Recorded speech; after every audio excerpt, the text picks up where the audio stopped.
So American పౌరసత్వం on sale. Okay, ఇదేమైనా కొత్త న్యూసా?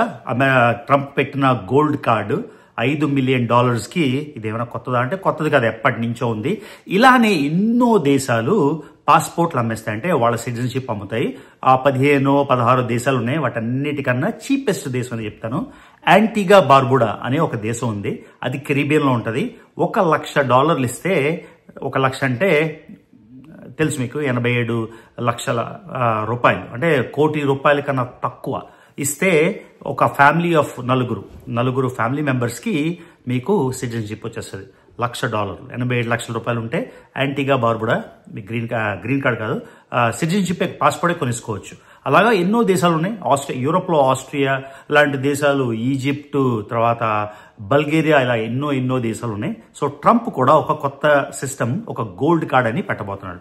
కానీ ఈ గోల్డ్ కార్డ్ గురించి మాట్లాడే ముందు ట్రంప్ ఇంకో సిక్సర్ అయితే కొట్టేశాడు. ఏంటంటే Russia Ukraine piece deal almost అయిపోయింది. జెలెన్స్కీ తోని ఒక ఒప్పందం చేసుకోవాలని, రేర్ ఎర్త్ మినరల్స్ గురించి, యుక్రెయిన్ లో ఉండే చాలా రేర్ ఎర్త్ మినరల్స్. దానికి జెలెన్స్కీ చాలా డైలాగులు, చాలా స్టేట్మెంట్లు ఇచ్చాడు. ఏమంటే మేము యుక్రెయిన్ అమ్మబోము, దీనికి ఒప్పుకోము అని. సో ట్రంప్ కూడా ముందు $500 బిలియన్ జస్ట్ ఇచ్చేయాలని, కాకపోతే ఇప్పుడు ఆ డిమాండ్ అయితే చేయట్లేదు. కానీ జెలెన్స్కీ నేను లొంగను, ఏమి చేయను అంటున్నాడు. రేపు యాక్చువల్లీ వైట్ హౌస్కి వస్తున్నాడు. According to Trump almost $1 trillion కూడా అగ్రిమెంట్ అయ్యొచ్చు. రేర్ ఎర్త్ మెటల్స్ ఎలాగా చేస్తారు, మైనింగ్ చేస్తే ప్రాఫిట్స్ ఇద్దరు షేర్ చేసుకుంటారు, ఇవన్నీ డీటెయిల్స్ తెలియదు. కానీ మొత్తానికి జెలెన్స్కీని మెడ ఇది రైటా కాదా పక్కన పెట్టదాం. మొత్తానికి ఆయన మెడ వంచి యుక్రెయిన్ని భయపెట్టి, తర్వాత ఏ సెక్యూరిటీ గ్యారంటీ కూడా ఇంకేమీ కాంప్రమైజ్ అవ్వలేదు ఇంకా.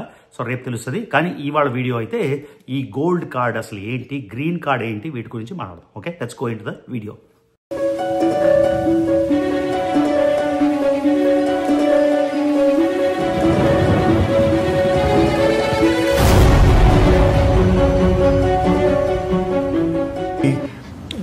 Selling a gold card. You have a green card. This is a gold card. We're going to be putting a price on that card of about $5 million, and that's going to give you green card privileges plus. It's going to be a route to citizenship, and wealthy people will be coming into our country by buying this card. So మీకు ఇంట్రోలో యాంటిగా Barbuda గురించి చెప్పాను కదా. కేవలం 87 లక్షలకి మీరు వాళ్ళ పౌరసత్వం కొనుక్కోవచ్చని. మెహుల్ చోక్సీ గుర్తున్నాను మీకు. పంజాబ్ నేషనల్ బ్యాంక్ లో ఫ్రాడ్ స్కామ్ అయింది. $2 బిలియన్, అంటే ఇంచుమించుగా 17,000 కోట్లు స్కామ్ చేసేసి ఆయన యాంటిగా బార్బుడాకి చెక్కేసి అక్కడ భారతీయ పౌరసత్వం సరెండర్ చేసేసుకొని యాంటిగా బార్బుడా పౌరసత్వం అయితే తీసుకున్నాడు. యాంటిగా బార్బుడా నేను ట్రిప్ వెళ్ళినప్పుడు ఆ వీడియోలు పోస్ట్ చేసానో లేదో నాకు గుర్తులేదు. కాకపోతే నా ఫోన్లో అయితే డెఫినెట్గా ఉన్నాయి. యాంటిగా బార్బుడా గురించి నెక్స్ట్ ఎప్పుడు ఏం చేస్తాను, మీకు డౌట్ ఉంటే మెహుల్ చోక్సీ అని సెర్చ్ చేయండి. $2 బిలియన్, 17,000 కోట్లు స్కామ్ పంజాబ్ నేషనల్ బ్యాంకు. ఆయన ఇప్పుడు ఉంటున్నది ఈ యాంటిగా బార్బుడాలోనే. ఓకే, సో యాంటిగా బార్బుడా లాగానే మీకు ఇంటర్లో చెప్పినట్టు అలా 15-16 దేశాలు సిటిజన్షిప్ కొనుక్కోవచ్చు. ఇప్పుడే మీరు ట్రంప్ స్టేట్మెంట్ విన్నారు కదా. $5 million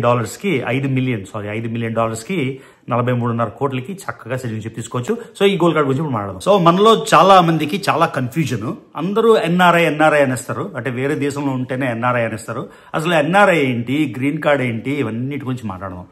green card, America green card ఏంటంటే పర్మనెంట్ రెసిడెన్సీ, అంటే ఏ వీసా లేకుండా, ఏ రకమైన స్పాన్సర్షిప్ లేకుండా, ఎన్ని సంవత్సరాలు కావాలంటే అన్ని సంవత్సరాలు జీవితాంతం అమెరికాలో ఉండొచ్చు. ఎలాంటి పని అయినా చేసుకోవచ్చు, ఎలాంటి బిజినెస్ అయినా చేసుకోవచ్చు. దీన్ని గ్రీన్ కార్డ్ అంటారు అన్నమాట. దీన్ని పర్మనెంట్ రెసిడెన్సీ అంటారు. ఒక 5 ఏళ్లు గ్రీన్ కార్డు ఉన్నాక మనం అమెరికన్ పౌరసత్వంకి అయితే అప్లై చేసుకోవచ్చు. చాలా దేశాలు 2 పౌరసత్వాలు ఒప్పుకుంటాయి. అంటే ఫర్ ఎగ్జాంపుల్ మీరు ఫ్రాన్స్ లో ఒక పాస్పోర్ట్ ఉంటే, మీరు ఫ్రెంచ్ సిటిజన్ అయితే, మీరు అమెరికన్ పౌరసత్వం కూడా తీసుకుంటే మీకు ఫ్రాన్స్ సిటిజన్షిప్ ఉంటుంది, అమెరికన్ సిటిజన్షిప్ ఉంటుంది. కువైట్ లో అలానే ఉంటుంది, బెల్జియం లో అలానే ఉంటుంది, ఇంగ్లాండ్ లో అలానే ఉంటుంది, ఐర్లాండ్ లో అలానే ఉంటుంది, జర్మనీలో అలానే ఉంటుంది. ఇలా ఎన్నో దేశాలు ద్వంద్వ పౌరసత్వం యాక్సెప్ట్ చేస్తారు. అన్ఫార్చునేట్ గా మన భారతదేశం అయితే యాక్సెప్ట్ చేయదు. ఓకే, భారతదేశానికి ఏంటంటే అమెరికా పౌరసత్వం తీసుకుంటే భారతదేశ పౌరసత్వం సరెండర్ చేసి మాత్రం తీసుకోవాలి. ఓకే, ఒకటి. రెండోది, చాలా మంది ఎన్ఆర్ఐస్ అంటారు కదా. ఎన్ఆర్ఐ అంటే ఫారెన్లో ఉండే ప్రతి ఇండియన్ ఆరిజిన్ ఉండి ఎన్ఆర్ఐ అనరు.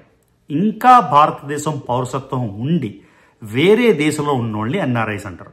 ఫర్ ఎగ్జాంపుల్ స్టూడెంట్ వీసా మీద, జాబ్ వీసా మీద అమెరికాలో ఉన్నోళ్ళు, వాళ్ళకి ఇంకా ఇండియన్ పాస్పోర్ట్ ఉంటే వాళ్ళని ఎన్ఆర్ఐస్, నాన్ రెసిడెంట్ ఇండియన్స్ అంటారు.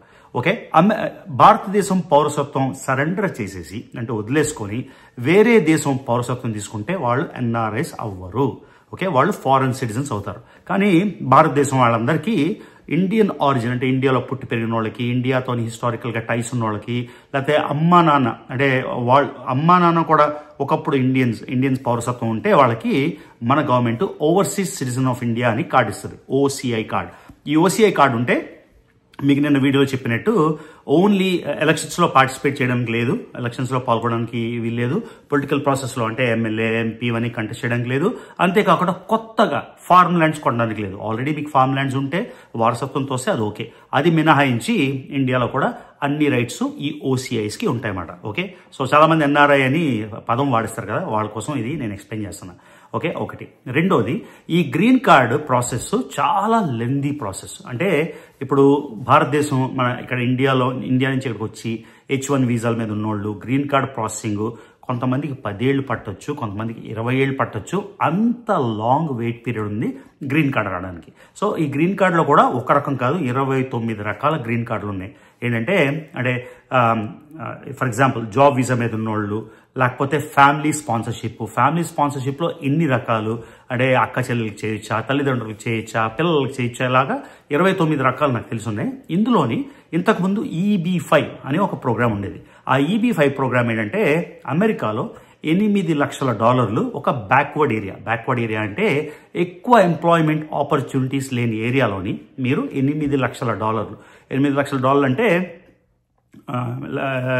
$1 మిలియన్ అంటే 8.7 కోట్లు కదా. సో మీరు లెక్కేసుకోండి, ఇంచుమించుగా ఒక 6.5 కోట్ల దాకా మీరు ఖర్చు పెట్టి ఒక ఎంప్లాయ్మెంట్ అంటే ఒక బిజినెస్ పెట్టి అట్లీస్ట్ ఒక 10 మందిని మీరు ఎంప్లాయ్ చేయగలిగితే మీకు గ్రీన్ కార్డ్ EB-5 ప్రోగ్రాంలో ఇచ్చేవారు. అలానే ఒక బ్యాక్వర్డ్ ఏరియా కాకుండా రెగ్యులర్ ఏరియాలోనంటే $1 మిలియన్ దాటి అంటే 8.9 కోట్లు ఇన్వెస్ట్ చేసి ఒక బిజినెస్ పెట్టి ఒక అట్లీస్ట్ 10 మందికి ఎంప్లాయ్మెంట్ జనరేట్ చేస్తే గ్రీన్ కార్డ్ ఉండేది. కాకపోతే ఆ గ్రీన్ కార్డ్ EB-5 ప్రోగ్రామ్ని స్క్రాప్ చేసేసి ట్రంప్ కొత్త ప్రోగ్రామ్ తీసుకొచ్చారు.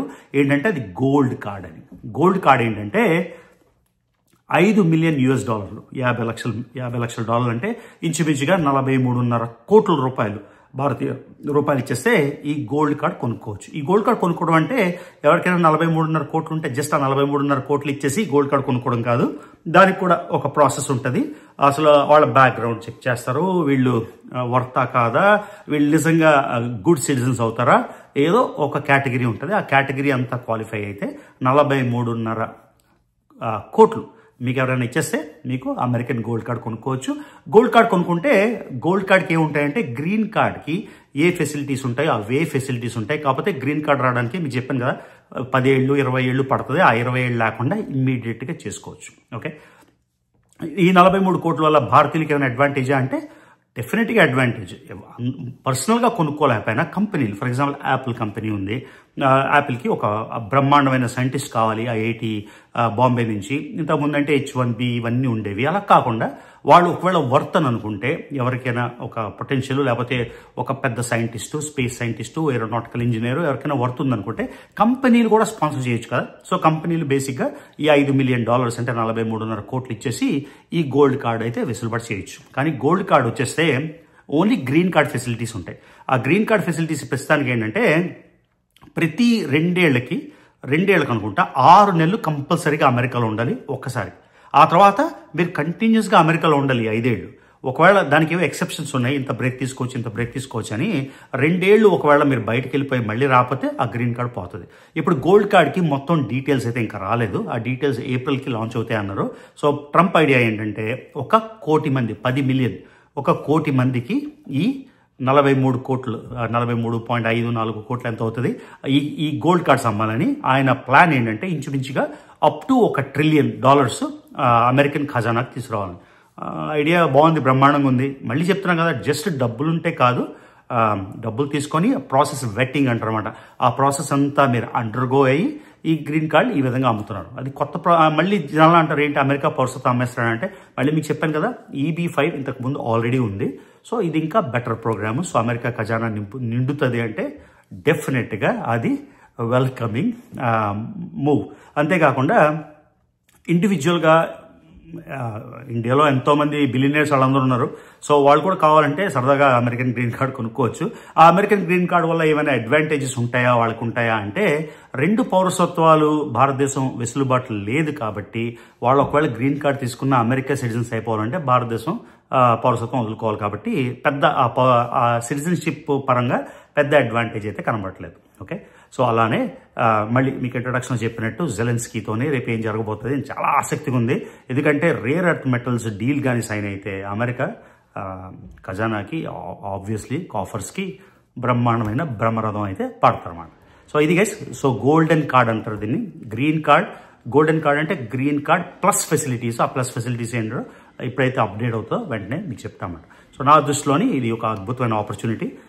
ఎందుకంటే కంపెనీస్ ఇప్పటి వరకు వీసాలు అవి ఇవి కొట్టుకునే వాళ్ళు, ఆ టార్గెట్లు లిమిట్స్ చక్కగా గ్రీన్ కార్డ్ అంటే ఎవరైనా పెద్ద సైంటిస్ట్ ఎక్కడ ఉన్నారనుకోండి ఏదో దేశంలో, నేను రాను జస్ట్ జాబ్ కోసం రాను వీసా కోసం రాను అంటే నీకు డైరెక్ట్గా గ్రీన్ కార్డ్ ఇప్పించేస్తామంటే వాళ్ళు కూడా కొంచెం టెంప్ట్ అయ్యి అమెరికా మూవ్ అయిపోతారు కదా.